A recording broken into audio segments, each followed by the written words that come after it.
Hello friends, welcome back to my YouTube channel. तो आज हम कॉमर्स के कुछ इम्पॉर्टेंट क्वेश्चंस को डिस्कस करेंगे जो कि हर एग्ज़ाम्स में लगभग पूछे जाते हैं। तो आज के क्वेश्चंस को हमने उठाया है अकाउंट्स के बेसिक कॉन्सेप्ट से। तो चलिए स्टार्ट करते हैं।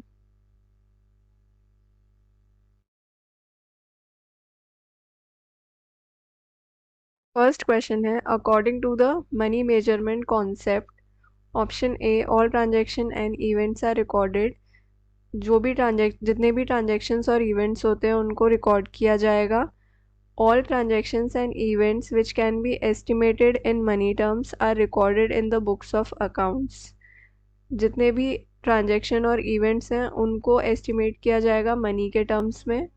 Option C, all transaction and events which can be measured in money terms are recorded in the books of accounts. जितने भी ट्रांजैक्शन और इवेंट्स हैं जिनको कि हम मनी के टर्म्स में मेजर कर सकते हैं उनको रिकॉर्ड किया जाएगा बुक्स ऑफ अकाउंट्स में। ऑप्शन डी है नन ऑफ द अबव। तो इसका सही आंसर क्या होगा, आप गेस कर सकते हैं और अपने आंसर्स को कमेंट बॉक्स में लिख सकते हैं।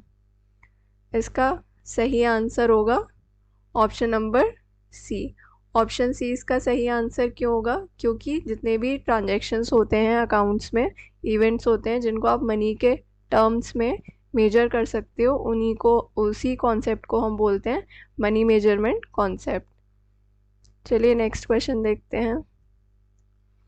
A concept that a business enterprise will not sold or liquidated in the near future is known as।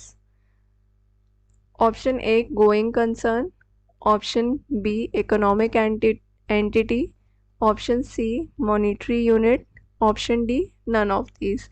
तो बेसिकली ये क्वेश्चन क्या कहना चाहता है, एक ऐसा कॉन्सेप्ट जहाँ पे बिजनेस एंटरप्राइज जो है वो कभी भी सोल्ड नहीं होगी या लिक्विडेट नहीं होगी नियर फ्यूचर में। तो ये कॉन्सेप्ट जो है वो है ऑप्शन नंबर ए गोइंग कंसर्न। क्योंकि जब भी हम बिज़नेस स्टार्ट करते हैं तो कभी हम ये सोच के नहीं करते कि इसको हम थोड़े दिन के लिए करेंगे और उसके बाद हम बंद कर देंगे। हम ये एज्यूम करके चलते हैं कि बिज़नेस की जो लाइफ है वो इंडेफिनिट लाइफ है। तो चलिए नेक्स्ट क्वेश्चन देखते हैं। X limited follows the written down value method of depreciation machinery year after year. तो यहाँ पे जो है एक्स लिमिटेड है वो फॉलो करती है written down value method of depreciation. तो ये जो है ये किस रीज़न की वजह से वो इस मेथड को फॉलो करती है। तो इसका सही आंसर क्या होगा, option A comparability, option B convenience, option C consistency, option D all of these. तो जो सही आंसर है वो होगा ऑप्शन नंबर सी कंसिस्टेंसी। चलिए नेक्स्ट क्वेश्चन की तरफ मूव करते हैं।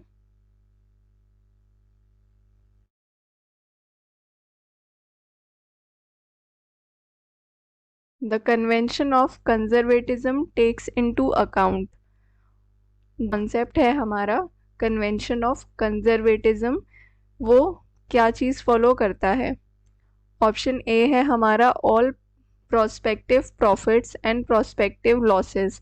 जितने भी हमारे प्रॉफिट्स हैं, जितने भी हमारे लॉसेस हैं, उन सबको कंसिडर करता है। All prospective profits and leave out prospective losses, कि सिर्फ प्रॉफिट्स को कंसिडर करता है और लॉसेस को छोड़ देता है। या फिर सारे प्रोस्पेक्टिव लॉसेस को कंसिडर करता है और प्रॉफिट्स को छोड़ देता है। तो जो ऑप्शन डी है वो है नन ऑफ द अबव। तो इसका एक्चुअल में सही आंसर होगा ऑप्शन नंबर सी। बिजनेस में जो कन्वेंशन ऑफ कंजर्वेटिज्म है वो ये कहता है कि जो भी आपको फ्यूचर में अनसर्टेनिटी होने वाली है या फिर अगर लॉस होने वाला है तो आप उसको पहले अपनी बुक्स ऑफ अकाउंट्स में लिखेंगे। प्रॉफिट्स को आप छोड़ देंगे, जो फ्यूचर में प्रॉफिट होने वाला है उसको हम नहीं कंसिडर करेंगे, लेकिन जितने भी हमारे लॉसेस होने वाले हैं उन सबको हम कंसिडर करेंगे। चलिए नेक्स्ट क्वेश्चन देखते हैं।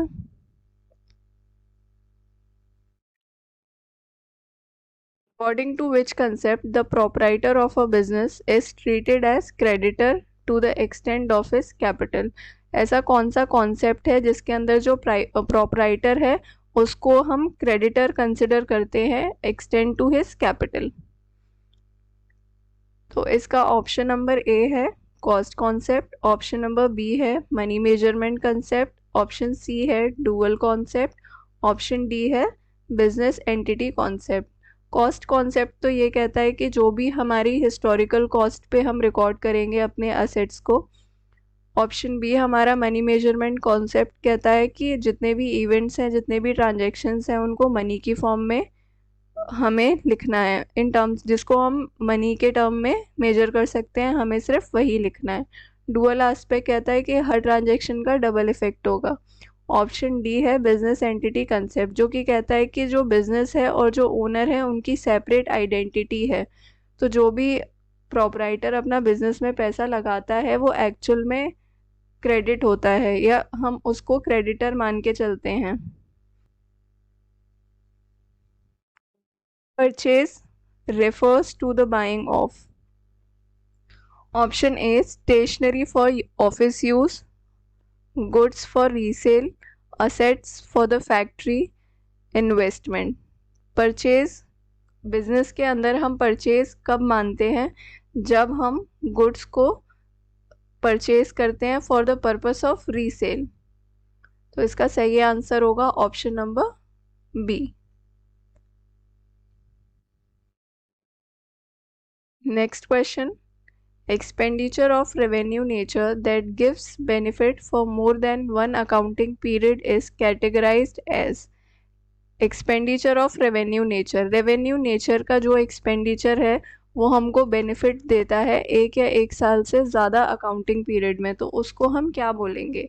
जो रेवेन्यू, देखिए जो ऑप्शन बी है रेवेन्यू एक्सपेंडिचर, इसमें तो ये देता है 1 ईयर के लिए, विद इन 1 ईयर।